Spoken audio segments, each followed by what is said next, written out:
My mother and father made a trip to the United States to visit me. There were two grandchildren in Los Angeles to occupy my mother's time: Sean, now 5 or 6 years old, and little Deirdre. I had other plans for my father. I proposed to him a trip to the Galapagos Islands, 600 miles west of Ecuador, in the Pacific. This was where Darwin had prospered. For me and my father, it would be a sentimental journey, recalling for us our times in Tasmania and the days when I went into the field with him as he quested for strange items in marine biology. We made up a big party. All of us would go to some little islands off the coast of Mexico. Then a few of us would go on to the Galapagos. We lined up Professor Carl Hubbs of the La Jolla headquarters of the Scripps Institute of Oceanography. Nora was with us. I invited John Decker. We had on board as a seaman Wallace Beery, Jr., who was 17. When we got up to Acapulco, Nora had to leave ship, for she was pregnant again, and the ocean was too rough an experience. She returned to Los Angeles, while Father and I moved in on the Mexican islands. Father was delighted at what he had discovered. He came upon 5 species of pool-tide fish, the existence of which, he said, had been unknown. In deference to the host, he named the new types Zaki, Errol, and Nori. Few boat trips are altogether successful. John Decker had left the ship before Nora did. He couldn't get along with her. He quit at Acapulco, returning to Los Angeles alone. The Beery boy got a harpoon in his left foot. We operated on board and pulled him through that mishap. Father returned to Los Angeles with his biological finds, and Professor Hubbs went with him. Other Hollywood friends joined the returning party.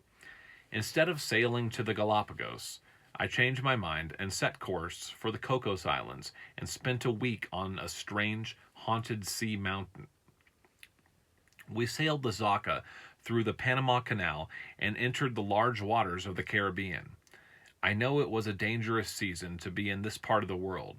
This was the time, it is so each year, when the wind torrents from my mysteriously and terrorized when the winds torrents form when the wind torrents form.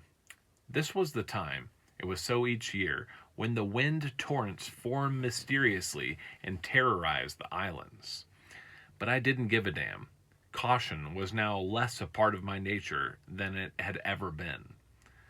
There are days at sea when you can laze along under full sail, lazy days and nights.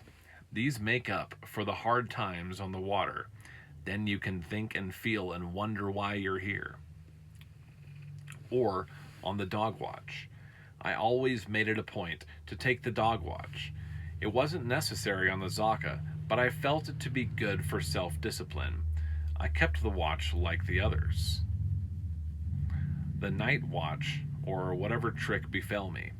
On that 4-hour stretch, given a quiet sea, you can really be alone with God and the universe, you being one little speck on the sea. You can look at the stars as you never can on land, wonder and reflect. Your thoughts seem to gain a different dimension. Here is the boundless sea. 3/4 of the earth's surface is water, and you're on it, a tiny speck. Your thoughts wander to the edge of eternity. At times like these, I felt like the early mariners and explorers, because if I was out of the radio contact, I was in no different situation. There is nothing like lying flat on your back on the deck, alone, except for the helmsman aloft aft at the wheel. Silence, except for the lapping of the sea against the side of the ship. At that time, you can be equal to Ulysses and brother to him. Through the Panama Canal, I put in at Venezuela for a few days, then headed for Cap Haitian. The balmy weather we had been having took a change for the worse. The barometer began to fall alarmingly. I wondered what we were in for.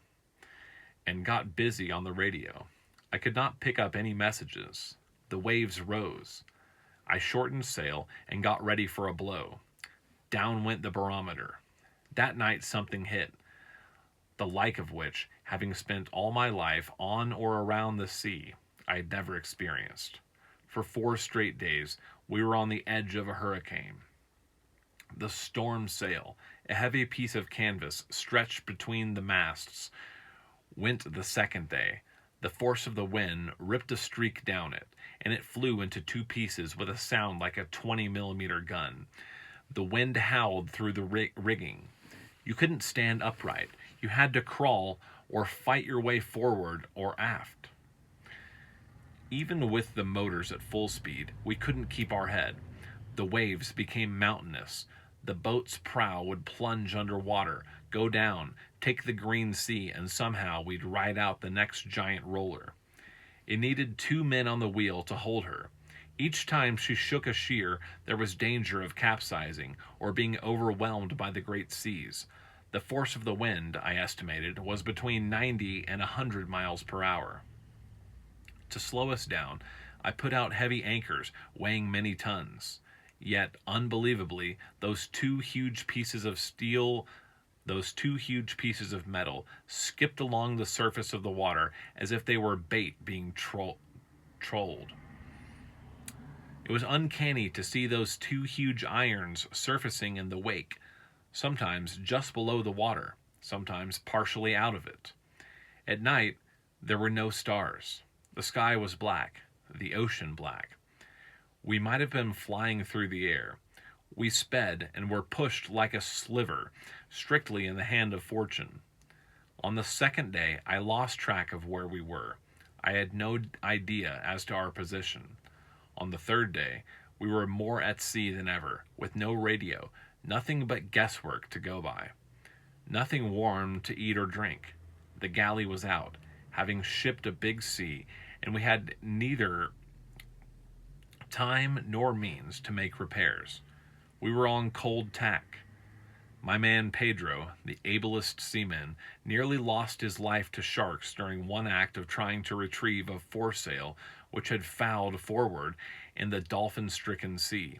He was in the water, with sharks slashing at him and the dragging sail, till we pulled him back in.